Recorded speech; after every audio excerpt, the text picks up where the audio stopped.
Buenos días.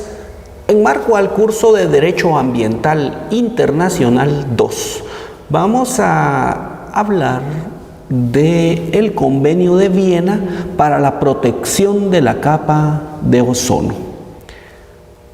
Para el efecto es importante y es preciso establecer cuál es el objetivo de nuestra clase. Y el objetivo de nuestra clase es que el estudiante de la Universidad Rural de Guatemala conozca del Convenio de Viena para la protección de la capa de ozono. En consecuencia, las medidas a través de las cuales se puede controlar, reducir y prevenir las actividades humanas que puedan causar daño a la capa de ozono. En ese sentido es importante y es preciso establecer el origen del mismo, y para el efecto vamos a identificar una ficha técnica de la convención, y en ese sentido vamos a identificar dónde fue adoptado el mismo. El convenio tuvo su adopción en Viena, Austria, el día 22 de marzo del año 1985. Entrando en vigencia, ojo, cuando hablamos de la vigencia a la cual entra posteriormente a haber sido adoptado, nos referimos al momento en el cual queda debidamente aprobado para su funcionamiento, pero este carácter es distinto de la aprobación que vamos a hablar en breve. En ese sentido, entra en vigencia para que los estados se adhieran a la convención el 22 de septiembre del año 1985.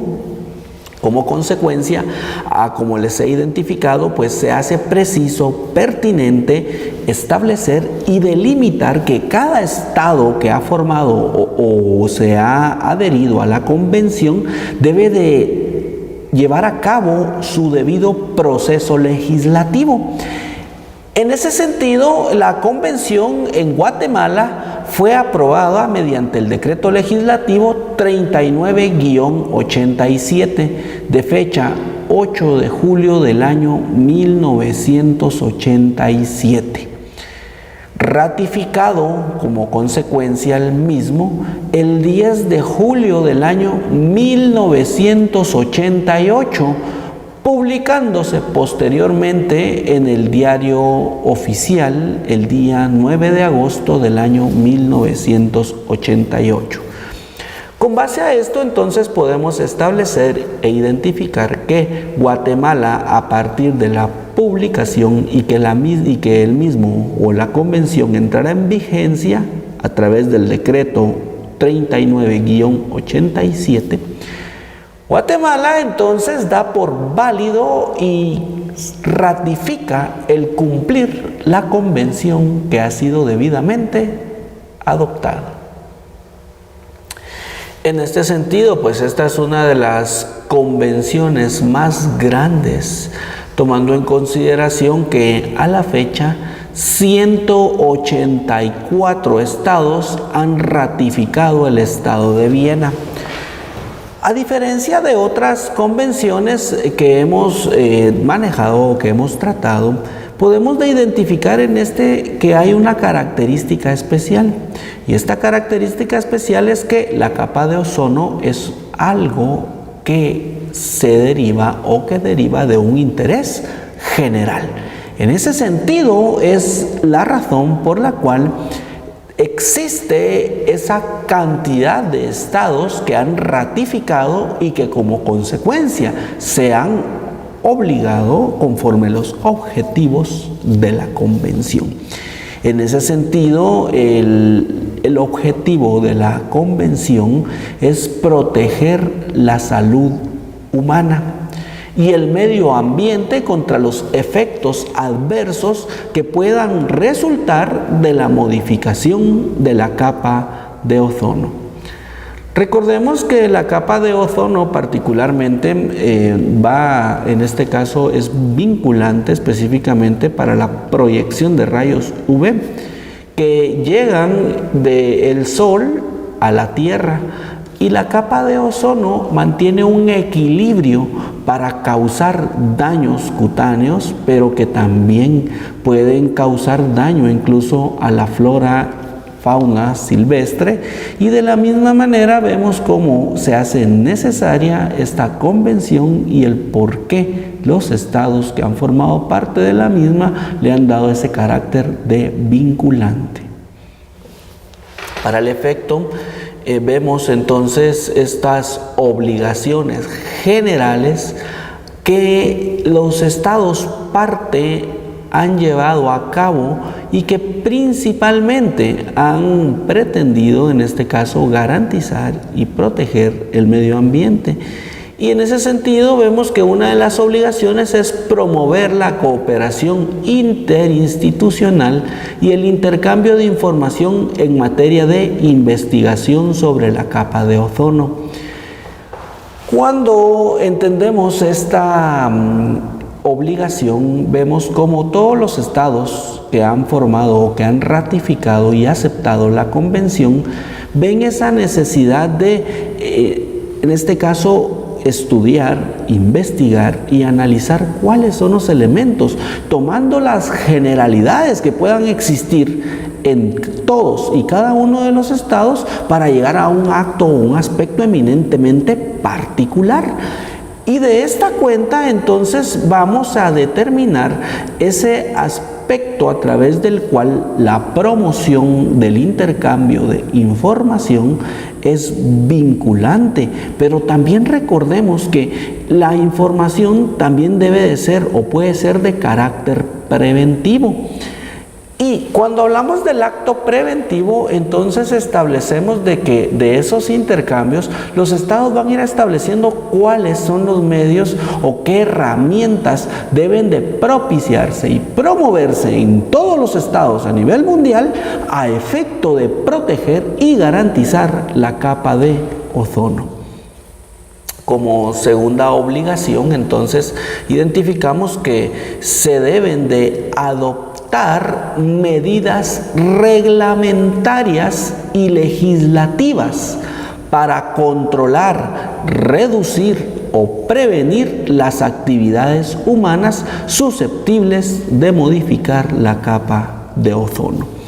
Quiere decir entonces, en cuanto a las medidas reglamentarias y legislativas, lleva entonces este acto, ya no solo se habla de la información, sino que todos y cada uno de los estados deben de implementar medidas para garantizar y proteger el medio ambiente, que particularmente puede afectar en forma directa la capa de ozono.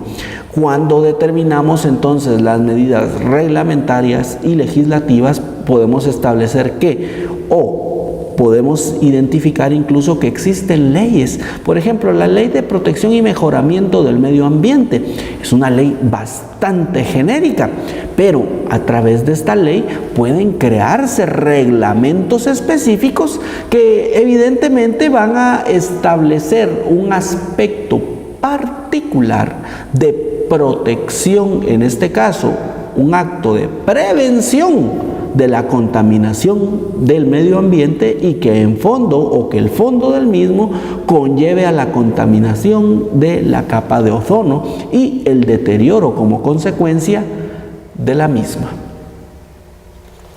En ese sentido, pues vemos cómo la Comisión Nacional de Medio Ambiente, CONAMA, es la organización responsable del seguimiento de la convención, protocolos y demás acuerdos o convenios que puedan llevarse en pro y mejoramiento del ambiente, pero principalmente en prevención del cuidado de la capa de ozono.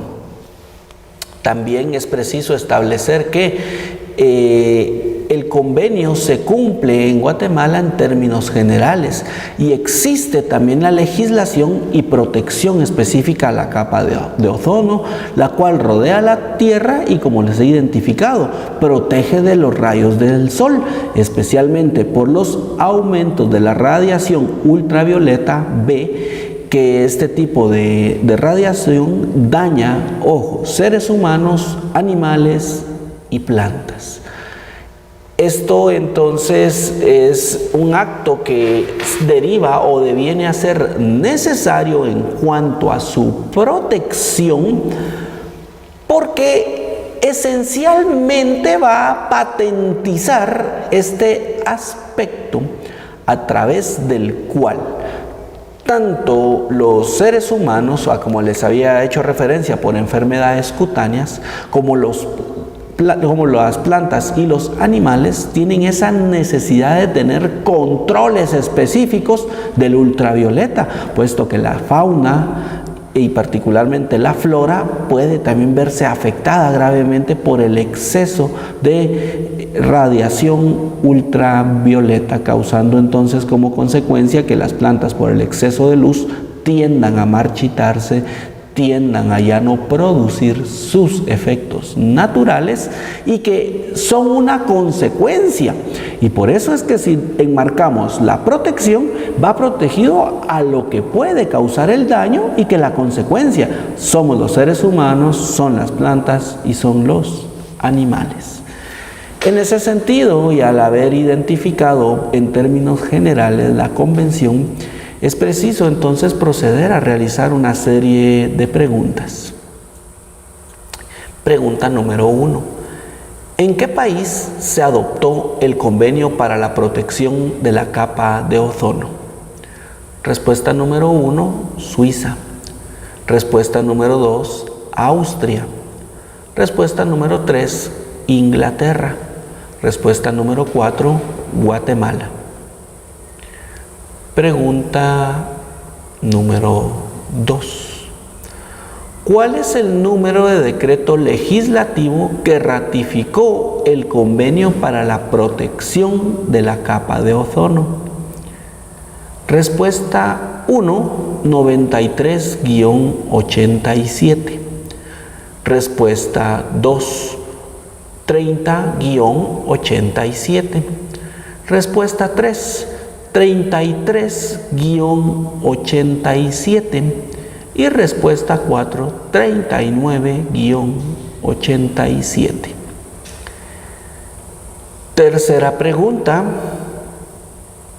¿cuál es la entidad responsable del seguimiento del convenio para la protección de la capa de ozono? Respuesta número 1, CONAMA.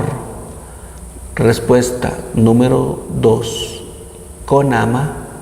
Respuesta número 3, CONAP. Respuesta número 4, MARN.